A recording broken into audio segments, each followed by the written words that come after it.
Assalamualaikum warahmatullahi wabarakatuh. Bagaimana kabarnya sobat? Tentunya selalu semangat dan selalu sehat. Sahabat-sahabat tenaga marketing, menjadi pembelajaran buat kita manakala produk yang kita jual maupun jasa itu tidak laku di pasaran, ataupun secara penjualan grafiknya cenderung stagnan ataupun cenderung turun. Banyak faktor memang yang mempengaruhi prosesi turunnya sebuah produk maupun jasa dari daya beli konsumen. Kita akan mengupas dari sudut pandang marketing. Di chapter pertama kita sudah membahas pelayanan yang diberikan oleh tenaga marketing kepada pelanggan dari sudut pandang pelanggan. Kali ini kita akan membahas penilaian atau analisis dari prosesi pemasaran dari sudut pandang tenaga marketing. Dalam hal ini, rekan-rekan penjual yang berada di lapangan, baik sebagai penjaga toko, minimarket, supermarket, maupun distributor secara langsung dari pabrikan. Sejauh mana kinerja mereka? Tentunya hal ini berdampak lurus terhadap prestasi kerja, terhadap gaji, terhadap tunjangan, terhadap bonus, dan yang lainnya. Pada materi sebelumnya, kita memberikan informasi penilaian dengan menggunakan checklist, check sheet, maupun worklist. Pada kesempatan kali ini, yang kita nilai secara langsung adalah rekan-rekan penjual, kemudian tenaga pemasaran, promosi, kemudian pemasaran langsung, itu yang kita nilai. Bentuk atau konsepnya seperti apa? Yang pertama, ini adalah konsep sikap. Yang kedua adalah konsep perhatian. Yang ketiga adalah konsep tindakan.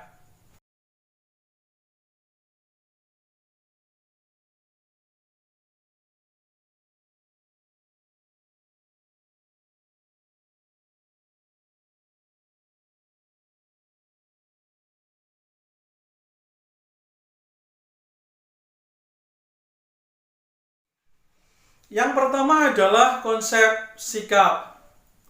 Pada saat kita melihat tenaga marketing, apakah pada saat memberikan pelayanan, rekan-rekan ramah atau tidak?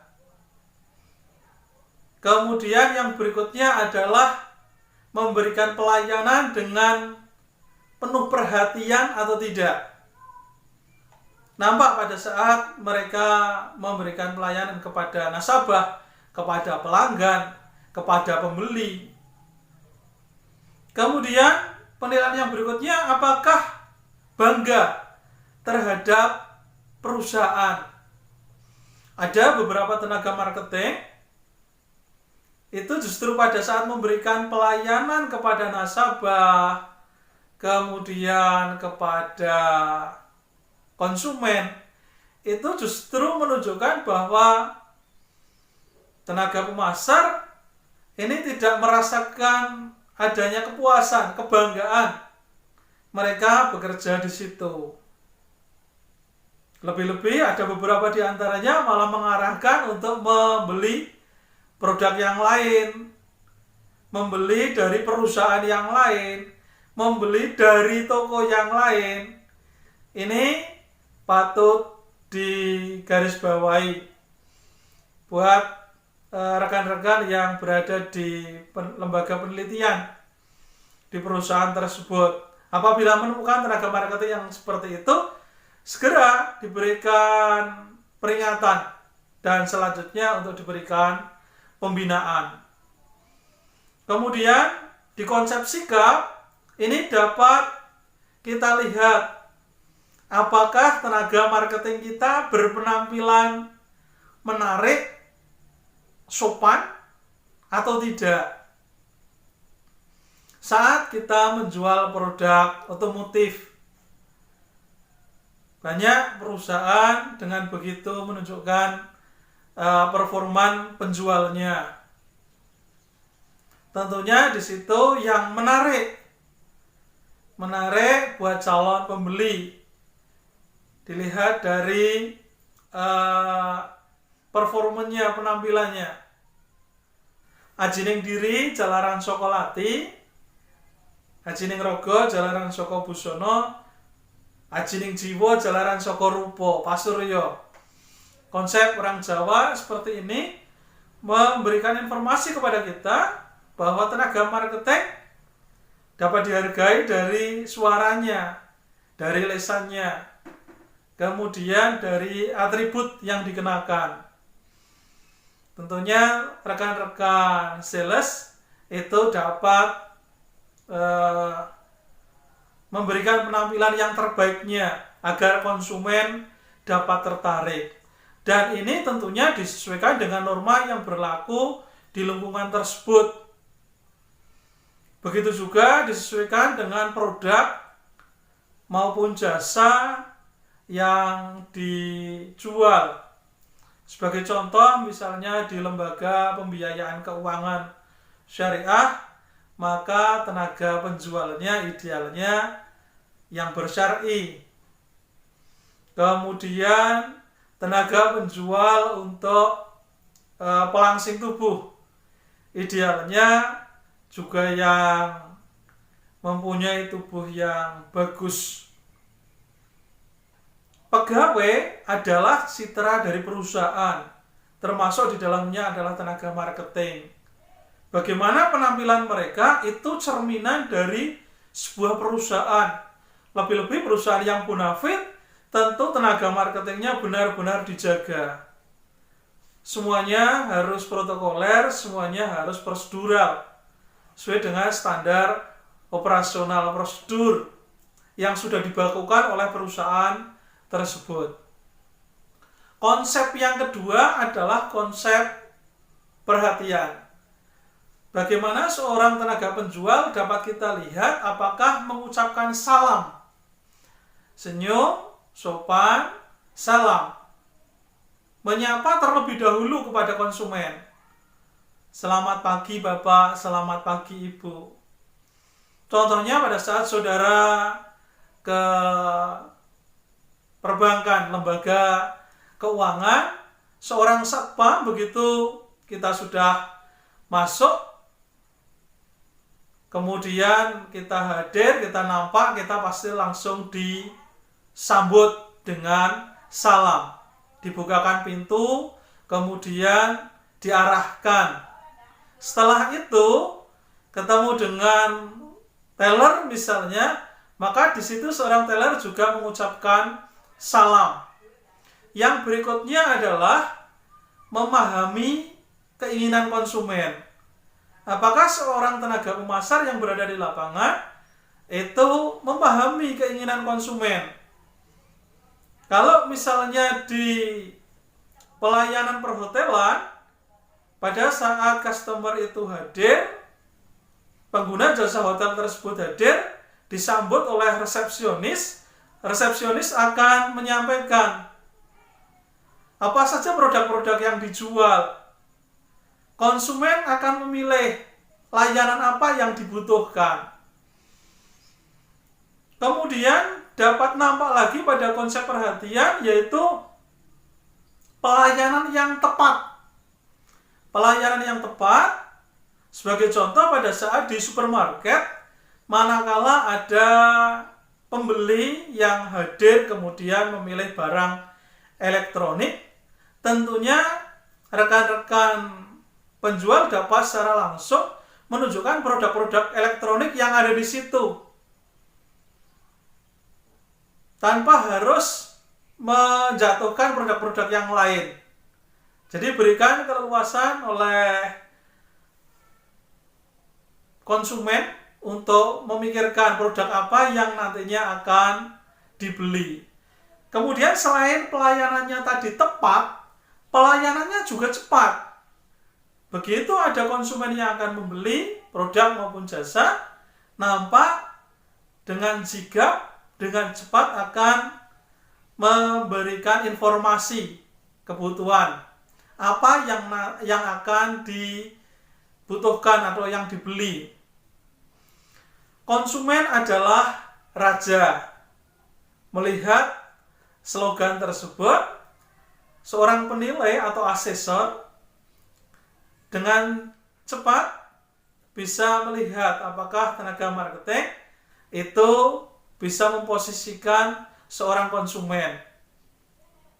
Setelah prosesi selesai memberikan pelayanan, pada saat sudah menggunakan jasa maupun produknya, akan memberikan perhatian yang lebih dengan mencatat pesanan. Semuanya terdokumentasikan sehingga tidak ada komplain. Barang yang sudah dibeli, atau kalau seandainya layanan hotel adalah layanan yang sudah digunakan, semuanya tercatat dan diinformasikan. Mengecek kembali apakah produk-produk yang tadi sudah dibeli sesuai atau tidak. Sebagai contoh di supermarket, pada saat produk tersebut dihitung, itu akan diinformasikan. Pampers dengan ukuran Excel, dengan merek, dengan jenis, itu pasti akan disampaikan oleh tenaga penjual yang ada di situ. Itu salah satu bentuk pelayanan kepada pelayanan perhatian kepada konsumen. Kemudian dengan segera menyelesaikan transaksi. Jangan sampai berbelit-belit. Begitu ada transaksi, apapun itu transaksinya, sesuai dengan urutan antrian, manakala ini adalah rumah sakit memberikan layanan, dengan segera sesuai dengan antriannya berikan. Cepat, akurat. Bila perlu diberikan jatah waktu, jangan sampai ada tenggang waktu dan seterusnya, sehingga bisa dapat melanjutkan aktivitas yang lain oleh konsumen. Kemudian yang berikutnya adalah selalu mengucapkan terima kasih. Ini adalah bentuk perhatian. Seorang rekan-rekan sales dalam memberikan pelayanan prima selalu memberikan ucapan terima kasih kepada nasabah, kepada konsumen. Begitu seorang satpam bank melihat nasabahnya keluar dari bank, maka dibukakan pintu dan mengucapkan terima kasih. Di toko, minimarket, begitu sudah selesai transaksi, mengucapkan terima kasih, selamat datang kembali. Ini salah satu bentuk perhatian. Sekali lagi, konsumen adalah raja. Kemudian yang terakhir adalah konsep tindakan. Kita dapat memberikan penilaian kepada rekan-rekan penjual yang ada di lapangan dalam melayani pelanggan, dalam melayani customernya, itu dapat memberikan penjelasan sehingga tidak ada lagi pertanyaan di belakang, baik produk yang dijual maupun jasa yang dijual. Pastikan begitu sudah selesai, para konsumen atau pembeli atau pelanggan yang sudah menggunakan produk maupun jasanya itu tidak merasakan rasa khawatir, kemudian banyaknya timbul pertanyaan karena memang tidak tahu produk yang dibawanya seperti apa atau jasa yang baru saja digunakan seperti apa. Demikian konsep dasar untuk penilaian kepada rekan-rekan tenaga marketing atau penjual dalam memberikan pelayanan, dalam hal ini pelayanan prima, dilihat dari sudut pandang atau dinilai dari sudut rekan-rekan tenaga marketing. Penilaian ini tentunya akan memberikan dampak yang signifikan. Harus ada perbedaan antara rekan-rekan yang sudah mempunyai kinerja bagus, memberikan pelayanan yang bagus kepada pelanggan, dengan rekan-rekan yang belum. sebagai seorang pimpinan di Departemen Pemasaran, ini merupakan salah satu data statistik yang nantinya dapat digunakan pada saat mutasi jabatan, pada saat kenaikan jabatan, perpindahan, dan seterusnya. Semoga materi konsep dasar untuk penilaian tenaga marketing dilihat dari sudut pandang tenaga atau penjual bisa bermanfaat. Terima kasih, saya akhiri. Wassalamualaikum warahmatullahi wabarakatuh.